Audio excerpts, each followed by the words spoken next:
എന്നിട്ട് പറയാണ് ഭൂരിപക്ഷ വർഗീയതയ്ക്കെതിരെ ന്യൂനപക്ഷ വർഗീയത കൊണ്ടല്ല അറ്റാക്ക് ചെയ്യേണ്ടതെന്ന്. ഇവിടെ ന്യൂനപക്ഷ വർഗീയത എവിടെയാന്നേ? എവിടെ കാണിച്ചു തരുന്നേ?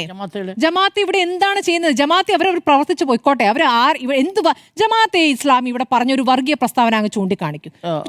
ഒരു വർഗീയ പ്രസ്താവന എന്താണ് പറയുന്നത്? മതരാഷ്ട്രവാദം അവരില്ല എന്ന് പറഞ്ഞു.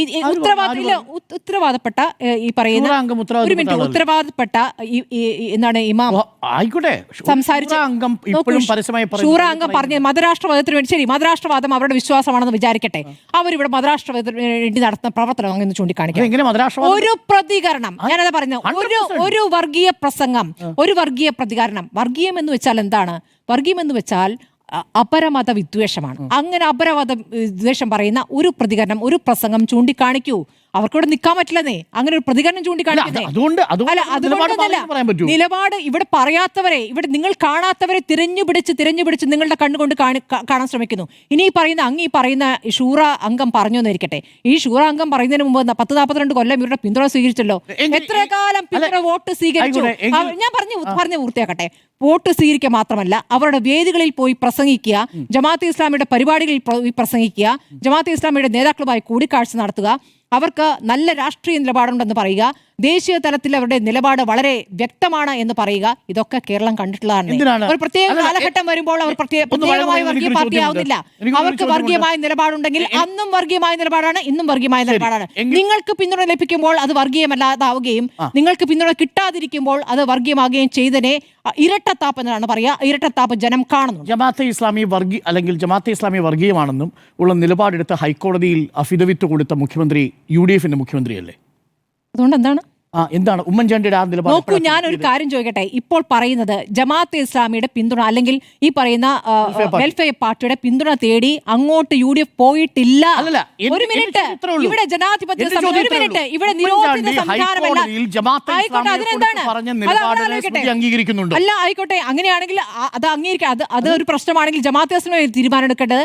ഇവിടെ നിലപാടെടുത്തിരിക്കുന്നത് ജമാഅത്തെ ഇസ്ലാമിയാണ്.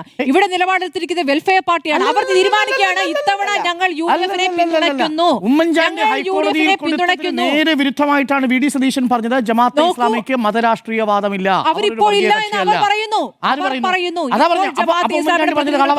ഉമ്മൻചാണ്ടി പറഞ്ഞത് കളവാണോ? ഈ ജമാഅത്തെ ഇസ്ലാമിയുടെ വാർത്താ സമ്മേളനമൊക്കെ കണ്ടില്ലേ? ഒരു പ്രത്യേകം കണ്ടില്ലേ? ഹൈക്കോടതിയിൽ ജമാഅത്തെ ഇസ്ലാമിയെ കുറിച്ച് പറഞ്ഞ നിലപാടിനോട് സ്മൃതി യോജിക്കുന്നു. അല്ലേ, എന്റെ നിലപാട് എന്ന് പറഞ്ഞാൽ ഇപ്പോൾ അവർ വർഗീയവാദം പറയുന്നില്ല. ഉമ്മൻചാണ്ടി പറഞ്ഞത് തെറ്റാണ്. ഉമ്മൻചാണ്ടി അപ്പൊ പറഞ്ഞിട്ടുണ്ടെങ്കിൽ, ആ സമയത്ത് പറഞ്ഞിട്ടുണ്ടെങ്കിൽ, ചെയ്തിട്ടുണ്ടെങ്കിൽ അങ്ങനെ ആയിരിക്കാം. അന്ന് കണ്ടത് അങ്ങനെ ആയിരിക്കാം. ഇപ്പോഴത്തെ കാര്യം അതിനുശേഷം പിന്നെന്താണ് മാറിയിരിക്കുന്നത് ജമാഅത്തെ ഇസ്ലാമി? ആയിക്കോട്ടെ, അത് തെറ്റാണെങ്കിൽ തെറ്റാവട്ടെ. അദ്ദേഹം എടുത്ത നിലപാടാണ്, ഉമ്മൻചാണ്ടി എടുത്ത നിലപാടാണ്. അല്ല, ആ സമയത്ത് ആരെയാണ് പിന്തുണച്ചിരുന്നത്? അല്ല, ജമാഅത്തെ ഇസ്ലാമി ആ സമയത്ത് ആരെയാണ് പിന്തുണച്ചത്? UDFനെ തന്നെയാണ്. UDFനെ പിന്തുണച്ചിട്ടില്ല. ആ സമയത്ത് ഇടവേളയിൽ വന്നു. ആ സമയമാകുമ്പോഴേക്കും രണ്ടുപേരും തെറ്റി. എങ്ങനെയാണ് ഗെയിൽ വിവാദം ഉണ്ടാവുന്നത്? പോലീസ് ജമാഅത്തെ ഇസ്ലാമി പറഞ്ഞത് ഈ ഹിറാ സെന്റർ എങ്ങനെയാണ് റെയ്ഡ് ചെയ്യുന്നത്? സർക്കാർ റെയ്ഡ് ചെയ്യുന്നത്? ശരി, ആ റെയ്ഡ് ചെയ്തവരെ തന്നെ പിന്തുണയ്ക്കാൻ അവർ തീരുമാനിക്കുന്നത് അവരുടെ ഇഷ്ടം. എന്റെ ചോദ്യം ഇതാണ്, ഉമ്മൻചാണ്ടി എടുത്ത നിലപാടിന് വിരുദ്ധമായിട്ടൊരു നിലപാട് എങ്ങനെ VD സതീശൻ എടുക്കും? അത് ശരി, അത് അവർ പൊതുവെ എടുത്ത തീരുമാനമല്ലേ? അതിന് അങ്ങ് ചോദിക്കുന്നതിന് അങ്ങ് ചോദിച്ചോളൂ, അങ്ങ് പ്രതിപക്ഷത്തോട് ചോദിച്ചോളൂ. ഞാൻ ഒറ്റ കാര്യം പറഞ്ഞു, എന്റെ അഭിപ്രായം പറഞ്ഞത്. ഞാൻ ഒറ്റ കാര്യം പറയുന്നത്, ജമാഅത്തെ ഇസ്ലാമി നിലവിലൊരു വലിയ വർഗീയ സംവിധാനമായി ഇവിടെ പ്രവർത്തിക്കുന്നില്ല. അങ്ങനെ ഒരു ആശങ്കപ്പെടേണ്ട സാഹചര്യം യഥാർത്ഥത്തിൽ കേരളത്തിലില്ല. അങ്ങനെ ഒരു പ്രതീതി സൃഷ്ടിച്ചുകൊണ്ട് ജമാഅത്തെ ഇസ്ലാമിയെ എടുത്തുകൊണ്ട് അത് ലീഗിനെ അടുത്തേക്ക് കൊണ്ടുവയ്ക്കുന്നു. എന്നിട്ട് ലീഗിനെ തന്നെ പറയുകയാണ് വർഗീയ പാർട്ടിയെന്ന്. ലീഗിനെ വർഗീയ പാർട്ടി എന്ന് പറയുന്നത് ജമാഅത്തെ ഇസ്ലാമി എന്ന് വെച്ചാൽ ലീഗാണ് എന്ന മട്ടിൽ അവതരിപ്പിക്കുന്നു. അതിനെ അങ്ങനെ വലുതാക്കി കാണിച്ചുകൊണ്ട് നാഴികയ്ക്ക് 40 വട്ടം കേരളം ആകെ ജമാഅത്തെ ഇസ്ലാമിയാണെന്ന ഭീതി സൃഷ്ടിക്കാനുള്ള ശ്രമമാണ് ഇവിടെ നടത്തിക്കൊണ്ടിരിക്കുന്നത്. അങ്ങനെ ഭീതിപ്പെടേണ്ട സാഹചര്യം യഥാർത്ഥത്തിൽ കേരളത്തിലില്ല എന്നുള്ളതാണ്. ഇത് ജനം തിരിച്ചറിയുന്നുണ്ട്. നിങ്ങളെ പിന്തുണച്ചതാണ്, നിങ്ങൾ പോയി കണ്ടതാണ്, നിങ്ങൾ അവരുടെ വേദികളിൽ പങ്കെടുത്തതാണ്, പ്രസംഗിച്ചതാണ്. അതേക്കുറിച്ച് അങ്ങ് പറയാത്ത, അതേക്കുറിച്ച് അങ്ങൊന്ന് പറയൂ. ഗോവിന്ദൻ പോയി ജമാഅത്തെ ഇസ്ലാമിയുടെ പരിപാടി മാത്രമല്ലല്ലോ ഈ പറയുന്ന എല്ലാവരും മീഡിയ വണ്ണിന്റെ ആണെങ്കിലും ശരി, മാധ്യമത്തിന്റെ ആണെങ്കിലും ശരി, ജമാഅത്തെ ഇസ്ലാമിയുടെ വെൽഫെയർ പാർട്ടി സംഘടിപ്പിച്ച ഈ മനുഷ്യാവകാശവുമായി ബന്ധപ്പെട്ട പല പരിപാടികളിൽ വ്യത്യസ്ത പാർട്ടികൾ പ്രവർത്തകർ പങ്കെടുത്തിട്ടുണ്ട്. അല്ല, വ്യത്യസ്ത പാർട്ടികൾ പോയ RSS ഇല്ല പറയട്ടെ, RSS പങ്കെടുത്തിട്ടുണ്ടെന്നേ. ആയിക്കോട്ടെ, RSS ആണ് ജമാഅത്തെ ഇസ്ലാമിയുടെ ആദ്യത്തെ പ്രധാന രാഷ്ട്രീയ വേദി ഒരു പങ്കെടുക്കുന്നത്. മിനിറ്റ്, ഞാൻ ഒറ്റ മിനിറ്റ്. അങ്ങ് ഒരു കാര്യം ചോദിക്കുമ്പോൾ അങ്ങ് വേഗം അങ്ങിപ്പോൾ ഉമ്മൻചാണ്ടി എല്ലാവരും പങ്കെടുത്തിട്ടുണ്ട്. അങ്ങിപ്പോ ഉമ്മൻചാണ്ടിയുടെ കാര്യം ചോദിച്ച പോലെയാണ് ഞാൻ അങ്ങോട്ട് ചോദിക്കുന്നത്. പിന്തുണ കുറെ വർഷം സ്വീകരിച്ചു, പരിപാടികളിൽ പങ്കെടുത്തു, ഐക്യപ്പെട്ടുള്ള പ്രസ്താവനകൾ നടത്തി, വാർത്തകളിൽ തന്നെ വന്നിട്ടുള്ളതാണ്. പിന്നെ ആ പിന്തുണയെ കുറിച്ച് പാർട്ടി മുഖപത്രത്തിൽ തന്നെ ലേഖനം എഴുതിയിട്ടുണ്ട്. ഇതൊക്കെ ചെയ്ത് കഴിഞ്ഞിട്ട് ഇപ്പോൾ പറഞ്ഞ അതിന്റെ അഭിപ്രായം വെൽഫെയർ പാർട്ടിയെ ഒരു സമയത്തും LDF പാർട്ടി പരസ്യമായ പിന്തുണ നൽകിയിട്ടില്ല. ജമാഅത്തെ ഇസ്ലാമി വർഗീയ കക്ഷിയല്ല എന്നൊരു നിലപാട് പാർട്ടി ഔദ്യോഗികമായിട്ട് എടുത്തിട്ടില്ല. BD സതീശൻ പറഞ്ഞതുപോലെ ഇല്ല, ജമാഅത്തെ ഇസ്ലാമിയുടെ കാര്യം, വെൽഫെയർ പാർട്ടിയുടെ കാര്യമല്ല. ജമാഅത്തെ ഇസ്ലാമി വർഗീയ കക്ഷി അല്ല എന്ന നിലപാട് എടുത്തിട്ടില്ല. വർഗീയമായി തന്നെ അഭിപ്രായം പറയുന്ന പാർട്ടിയാണെന്നുള്ളതാണ് LDF നിലപാട്.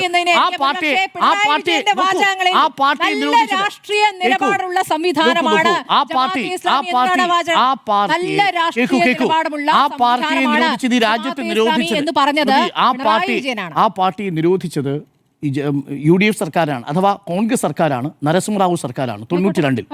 ആ ഒരേ ഒരു സർക്കാരെ നിരോധിച്ചിട്ടുള്ളൂ, അത് ഈ കോൺഗ്രസ് സർക്കാരാണ്. ഉമ്മൻചാണ്ടി സർക്കാരാണ് ജമാഅത്തെ ഇസ്ലാമിയെ കുറിച്ച് നിലപാടെടുത്ത് ഹൈക്കോടതി അഫിഡവിറ്റ് കൊടുത്തത്. അതിനെതിരെ എന്ത് മാറ്റമാണ് അതിന് ശേഷം സംഭവിച്ചത്? ഉമ്മൻചാണ്ടിക്ക് ശേഷം ശരി, പിണറായി വിജയന് ശേഷം വലിയ മാറ്റം ഉണ്ടായി. പിണറായി വിജയൻ